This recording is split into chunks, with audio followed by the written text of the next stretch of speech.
Hello everyone, आज हम नया चैप्टर स्टार्ट कर रहे हैं जिसका नाम है एंटोनियो ग्राम्शी। एंटोनियो ग्राम्शी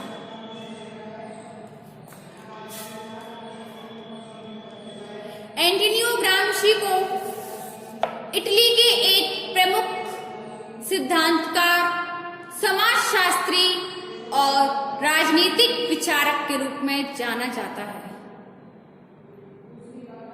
इन्होंने समाजशास्त्र और राजनीतिक सिद्धांतों में महत्वपूर्ण योगदान दिया।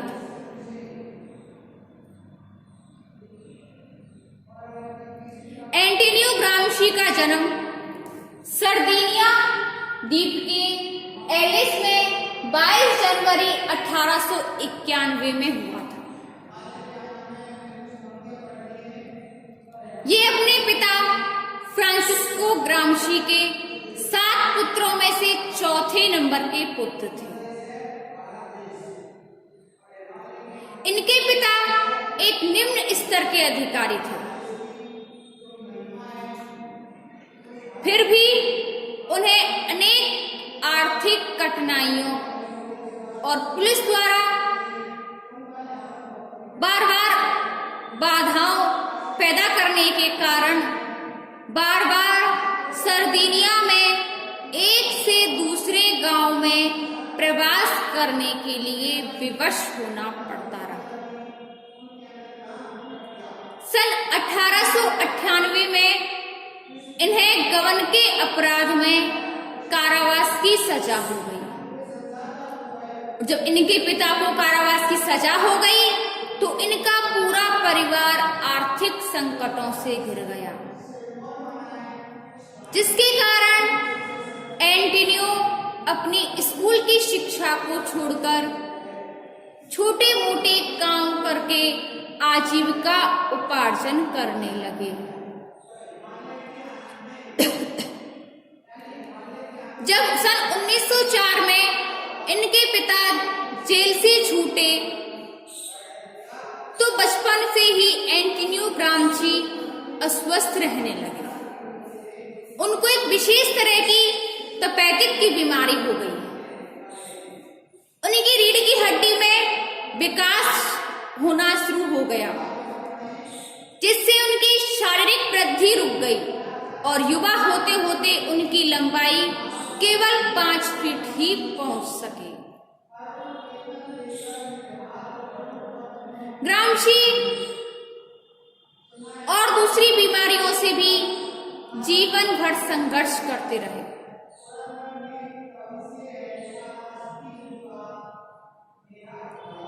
इन्होंने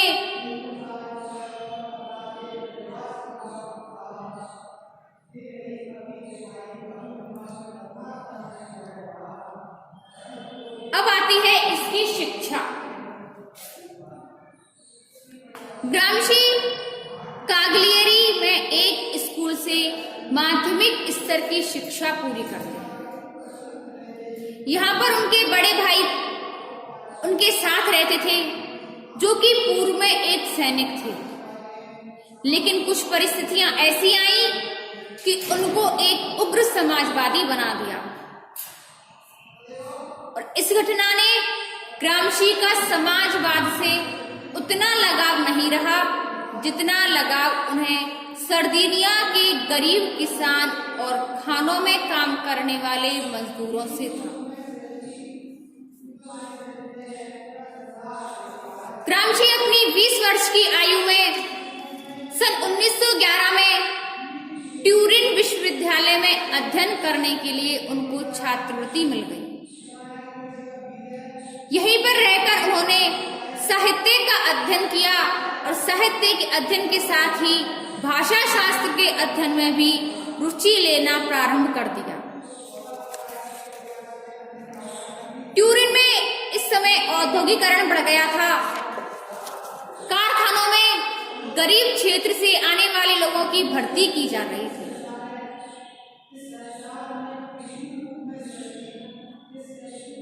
और जब भर्ती हो रही थी तो उसमें जब लोग लोग हिस्सा लेने आ रहे थे, तो सर्दिनिया से प्रवास करने वाले लोगों से उनका संपर्क भी बढ़ना आरंभ हो गया।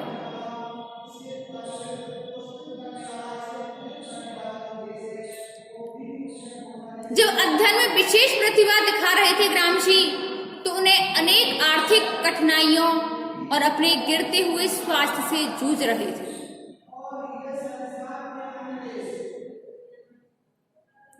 फिर उन्होंने अपनी शिक्षा को बीच में ही सन 1915 में छोड़ना पड़ा, लेकिन इस समय तक उनका इतिहास और दर्शन शास्त्र के क्षेत्र में काफी ज्ञान बढ़ चुका था।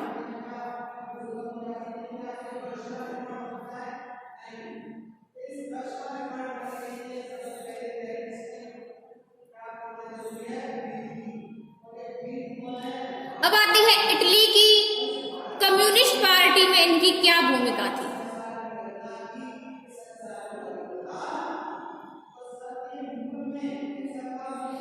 जनवरी सन 1921 में वोर्डिगा के नेतृत्व में इटली की कम्युनिस्ट पार्टी की स्थापना हुई और सन 1922 में ग्रामशी ने इस नई पार्टी के प्रतिनिधि के रूप में रूस का दौरा किया और यहाँ पे उनका मिलन जूलिया शूज से हुआ और इसके साथ उन्होंने सन 1923 में विवाह कर लिया।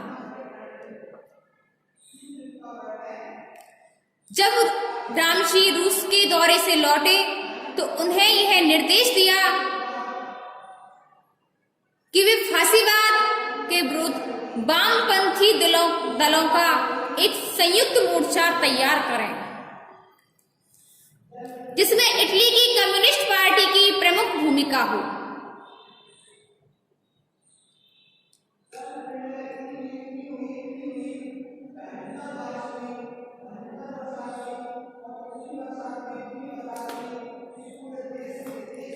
सन 1923 के अंत में ग्रामशी मास्को से वियना चले गए, जहां पर उन्होंने अपनी पार्टी के आंतरिक मतभेदों को दूर करके उसे फिर से जीवित करने का प्रयास किया।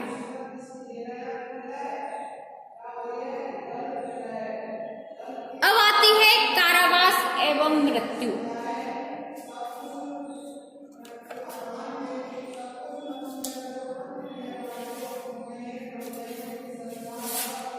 इटली की फाशिस्ट सरकार ने 9 नवंबर 1926 से देश में आपातकालीन कानून लागू कर दिया, जिसके कारण मुसोलिनी की हत्या करने का षड्यंत्र बताया गया और इस समय ग्रामशी संसदीय व्यवस्था के समर्थक बन चुके थे।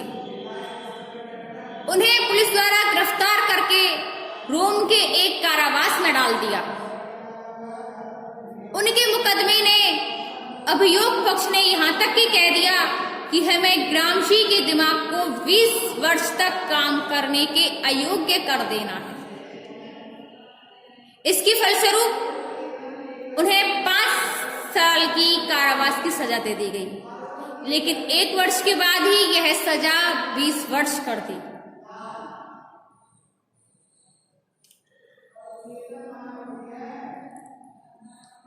जेल में ग्रामशी के बिगड़ते हुए स्वास्थ्य के कारण सन 1934 में, यानी कि 8 वर्ष के बाद, उन्हें जेल से कुछ शर्तों के साथ अस्पताल में लाया गया और सन 1937 में उनका निधन हो गया। जब उनका निधन हुआ तो ग्रामशी की आयु उस समय केवल 46 वर्ष की थी।